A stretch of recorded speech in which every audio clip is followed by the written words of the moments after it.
ತಡರಾತ್ರಿ ಹೊತ್ತಿನಲ್ಲಿ ಓಡೋಡಿಕೊಂಡು ಬಂದಿದ್ದೀಯಲ್ಲ, ಅಂದ ಹಾಗೆ ನೀನು ಹೇಗಿರುವೆ ತಂಗಿ? ನಾನು ಕ್ಷೇಮವಾಗಿದ್ದೇನಣ್ಣ. ನಿನ್ನ ಐವರು ಪತಿ ಅಂದಿರು, ನಿನ್ನ ಅನುಗ್ರಹದಿಂದ ಅವರು ಕೂಡ ಕ್ಷೇಮಿಗಳು. ಸಂತೋಷದ ವಿಚಾರ. ಈ ತಡರಾತ್ರಿಯ ಹೊತ್ತಿನಲ್ಲಿ ಇಲ್ಲಿವರೆಗೆ ನಿನ್ನನ್ನು ಕರೆಸಿಕೊಳ್ಳುವರೆ ಬಲವಾದಂತಹ ಕಾರಣ ಉಂಟು. ಹೆಂಡತಿ ರುಕ್ಮಿಣಿಗೆ ಮಾತೊಂದನ್ನು ಕೊಟ್ಟಿದ್ದೇನೆ, ಮಗನಾದಂತಹ ಮನ್ಮಥನಿಗೆ ದಿನ 8ರೊಳಗಾಗಿ ಕಲ್ಯಾಣವನ್ನು ನೆರವೇರಿಸಿಕೊಡ್ತೇನೆ ಎನ್ನುವ ಹಾಗೆ. ಹಾಗಂತ ನಾನು ಭಾವಿಸಿಕೊಂಡದ್ದು.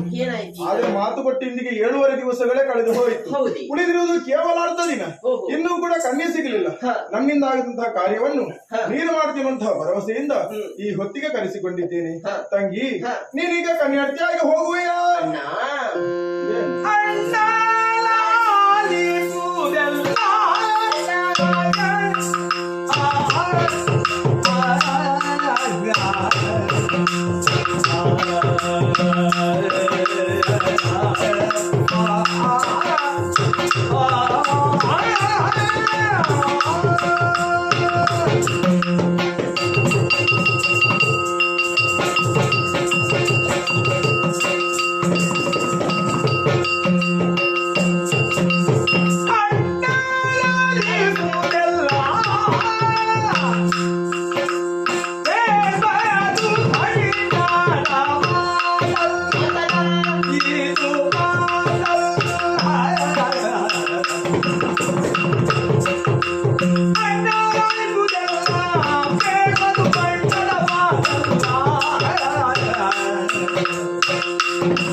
ಬಣ್ಣದ ಮಾತನಾಡುತ್ತಿದ್ಯಲ್ಲಣ್ಣ.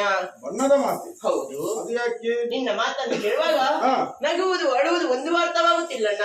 ನನಗೆ ಕಷ್ಟ ಬಂದ್ರೆ ನಿನ್ಗೆ ಈಗ ಗೊಂದಲವ? ಹಾಗಲ್ಲ, ನಿನ್ನ ಮಾತನ್ನು ಕೇಳುವಾಗ ಹಾಗೆ ಆಯ್ತು. ಹೌದೇ? ನಿನ್ನ ಮಗನಾದ ಮನ್ಮಥನಿಗೆ ತಕ್ಕ ವಧುವನ್ನು ಹುಡುಕಲು ಹೇಳುತ್ತಿದ್ದೀಯಾ? ಹೌದು. ದೇವರಿಗಾಗದ ಕೆಲಸ ಈ ಸಾಮಾನ್ಯವಾದ ಹೆಣ್ಣಾದರಿಗೆ ಆಗಿದ್ದುಂಟಣ್ಣ. ನನ್ನಿಂದ ಆಗದ ಈ ಕಾರ್ಯ. ತಂಗಿ, ಈ ಕಾರ್ಯವನ್ನು ಮಾಡೋದಕ್ಕೆ ನನ್ನಿಂದ ಸಾಧ್ಯ, ಆದರೂ ನಿನ್ನಿಂದಲೇ ಆಗಬೇಕೆನ್ನುವಂತಹ ಸಂಕಲ್ಪವನ್ನು ಹೊಂದಿದವನಿದ್ದೇನೆ. ಈ ಹಿಂದೆ ಕಷ್ಟ ಬಂದಂತಹ ಕಾಲದಲ್ಲಿ ನಿನ್ನ ಮಾನ ಪ್ರಾಣದ ರಕ್ಷಣೆ ಮಾಡಿದವ ನಾನಿದ್ದೇನೆ. ಅಂದು ಮಾಡಿದಂತಹ ಉಪಕಾರಕ್ಕಾಗಿ ಇಂದು ಪ್ರತ್ಯುಪಕಾರ ಮಾಡುವಂತಹ ಸಂದರ್ಭವೊಂದು ನಿನ್ನ ಪಾಲಿಗೆ ಒದಗಿ ಬಂದಿದೆ. ಅದಕ್ಕೆಂದೇ ಮನೋವೇಗದೊಂದಿಗೆ ದಿವ್ಯವಾದಂತಹ ಶಕ್ತಿಯನ್ನು ಕರುಣಿಸಿದ್ದೇನೆ. ಶೀಘ್ರವಾಗಿ ಕನ್ಯಾರ್ಥಿಯಾಗಿ ಹೋಗಿ ಬಾ.